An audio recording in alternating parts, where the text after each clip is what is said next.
joining us right now. Brand new book out. #1 New York Times best-selling author, Donald Trump Jr. His new book, Liberal Privilege. Joe Biden and the Democrats' Defense of the Indefensible. It's good to see you, Don. Congrats on the success of the book. And this title is powerful. I love it.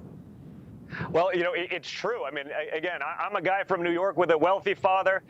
I hear a lot about privilege. I get to hear about it every day. I'm not allowed to have an opinion. I'm sure not allowed to voice that opinion. If I do, I'm canceled immediately. And so the one form of privilege no one seems to talk about is liberal privilege, when you can do exactly what you're saying, where you can be a bumbling moron and be hailed as a great orator by the media, where you can say nothing in a week-long I Hate America DNC snooze fest Zoom call, and no one questions that, where you can then flip-flop that opinion because no one mentions the rioting, the looting, the vandalism during an entire week of the DNC. But the second CNN says, well, it's hurting us in the polls, now we got to do it. And you've never seen a campaign in modern history that's thrilled that they cannot put their candidate. They have an excuse to not put their candidate in front of the American people because, like you just saw, even on a teleprompter, this moron can't get it right.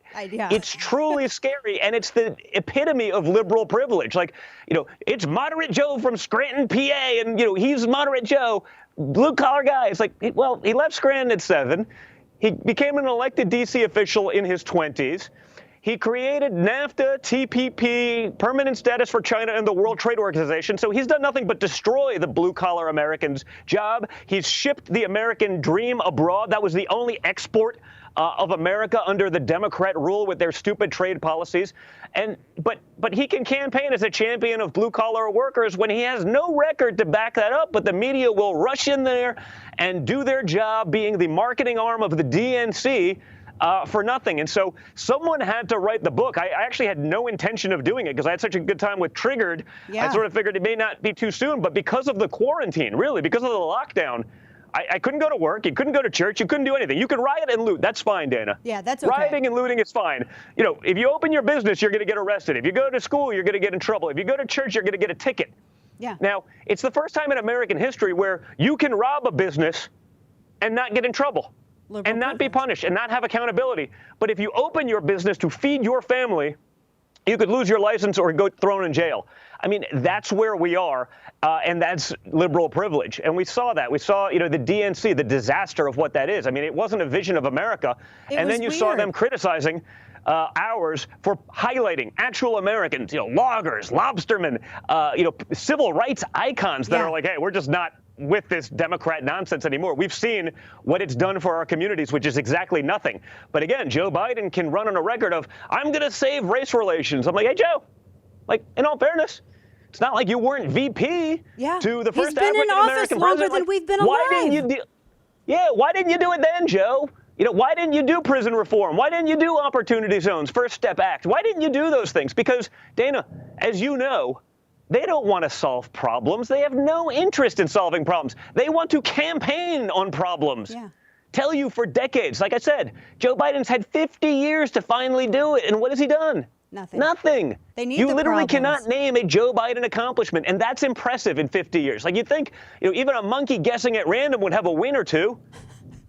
They need the problems to distract from really what they want to do, and that's that implementation of the socialist agenda. Before I get into some other, like the meat and potatoes, and ask your opinion on the riots, I have to compliment not just the GOP, but the end of the RNC, because with the DNC, it was boring, and you're right, it was like an office Zoom call, but your dad literally put his name with pyro into the sky, which is one of the most American things I've ever seen in my life, I have to say. I didn't even know that was happening. When I saw Trump flash up in fireworks, I mean, that's not easy. Even just to get the angles that it all lined up, that the timing was perfect, and Trump 2020, I was like, man, that was really cool. That's way better than balloons falling from the rafters. That's way better. Yeah, well, that's sort of like fake, like TikTok, like, oh, I'm so shocked. I mean, while Joe Biden's wife is carrying him off the stage because he can't walk for himself. I mean, obviously, he's the epitome of health. Those 2 aneurysms that he had that put him in the hospital and almost killed him, that would have no effect on his cognitive decline. Another thing we talk about in the book at length,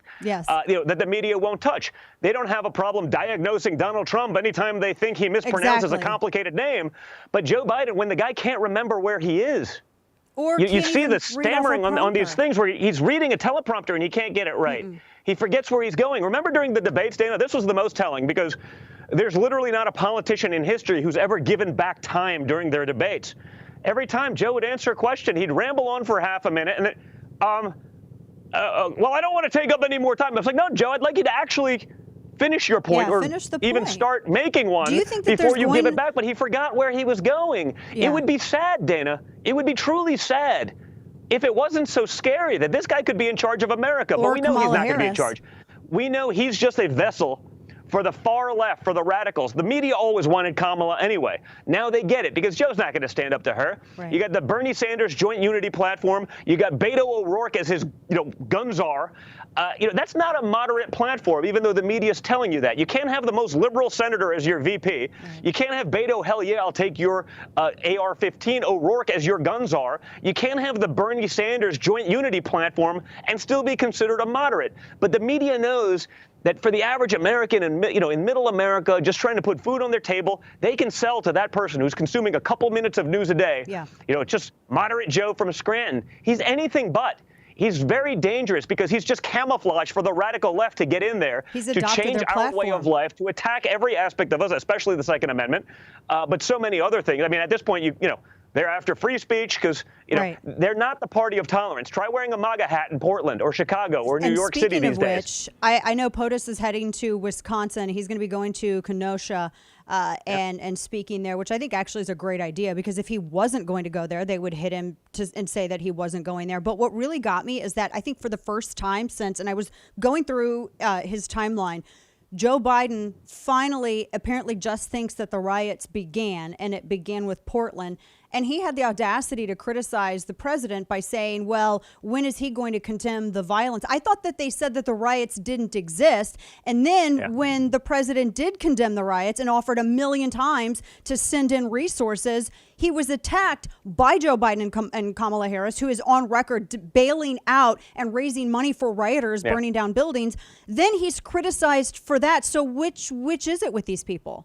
Well, the reality is because of liberal privilege, you get to have it both ways. You get to say whatever you want, and the media will run with whatever the talking point is. I mean, they say these riots didn't happen under Obama. Well, what about Ferguson? Yeah. What about Orlando? What about, I can name 3 or 4 Occupy, riots that the happened under Occupy Obama. movement. The difference is when it happened under Obama, it's not Obama's fault, obviously. He didn't have anything to do with it, but we can stick it under Trump. What they don't talk about is Democrat states with Democrat governors, Democrat cities with Democrat mayors, and Democrat city councils, and police chiefs appointed by Democrat rule, Dana, in some cases for 100 years.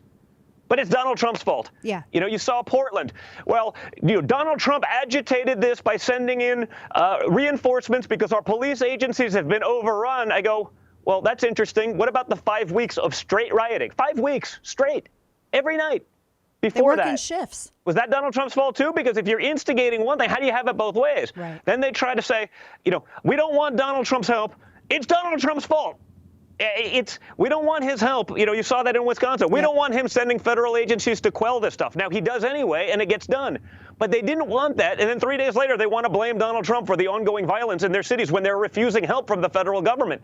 It's mind-blowing, but it's liberal privilege. And it's sort of interesting. I feel like because I had that 4 months, it's literally me versus the entire mainstream media complex that's out there just, being a fluffer for Joe Biden. He can do no wrong. He's a brilliant guy. There's definitely no corruption in his family. You think they'd have a problem with me if I took $1.5 billion from China, like his son? Oh, yeah, easily. That's $30 million a year in fees in a typical fund. $30 Yeah. million a year in fees. I don't think Joe Biden's going to be so tough on China post-COVID when his son's getting 30 a year in His fees. artist son. Whether it's that, whether it's Dana, you think they'd have a problem if I, maybe knocked up a stripper and was hiding from child support payments for years? You think that would be news? You think they'd interview her?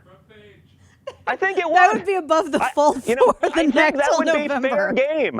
That would be above the fold till like November. Oh my gosh! No, it would But be it's literally, it would be excused front because page news. When liberal Hunter privilege. Biden does it all the time, and I'm not even talking about, what he did with his sister. We don't even need to get there because that's disgusting. But then I get to get lectured, Joe Biden about character. Right. Give me a break. I'm not going to get lectured by a Biden on character any day ever. Yeah, no, and I would agree. I would wholeheartedly agree with you on that. Absolutely. I think that they're terrified, and you mentioned just a little bit ago that this is starting to stick. It's affecting their poll numbers, but even more so, I know, I'm sure you saw the headline coming out of Wisconsin. A number of Democrat mayors supporting the president, and they're actually coming out speaking in favor of him and his response to all of this, because they always said he's a tyrant. He's going to come in heavy-handed, and he hasn't. He said, you run your show, you run your cities, you run your state. If you need me, I'm here. He is everything opposite of what they said he was going to be. 100%. And the reality is this, Dan, when it was happening in Portland, they could pretend it was only happening in Portland. It wasn't. Once it gets to Kenosha, now you're in the suburbs. Right. That really scares them, because that's where they have a stranglehold, sort of the emotional heartstrings of America. We can sell them some sort of dream. Now, they don't realize that, Biden's platform is basically you, American suburbanite, you blue-collar American, have the privilege of spending $4 trillion of your taxpayer dollars with a huge tax increase to the middle class that will destroy jobs, destroy economy, force us to offshore and ship stuff abroad again after Donald Trump started bringing it back. But you have the privilege of paying for free health care, free education, free lawyers for illegal immigrants. Now, you don't have the privilege of getting free education, free health care, or free lawyers for yourself. That you don't get. But you have the privilege of paying for it for others.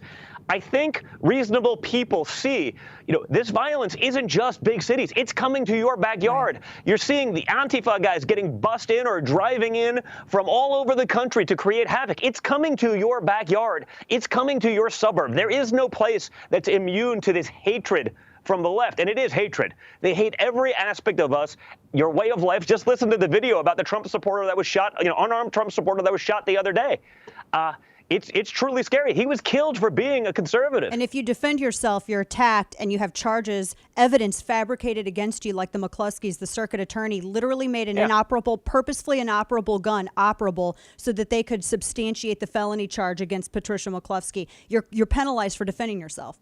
Well, beyond that, what they'll also do is they scream fire in a crowded theater. They take the shooting of Blake and they play one clip, which is an officer shooting someone in the back. They don't talk about he was called there by his girlfriend for sexual assault. He had warrant out for his arrest for the same. He's a convicted sex offender, I believe. All of these things. And then there's a 4-minute tussle on the ground where he breaks free, runs into his car and sticks his hand. Turns out there's a knife there. You don't hear any of that. The media won't talk about that, because then you'd say, okay, maybe it's a reasonable shooting. But if they only point the part about a cop shooting a guy in the back without any other context, they allow and create outrage. That outrage incites violence and riots. So, when is the point where Americans say enough is enough with the media?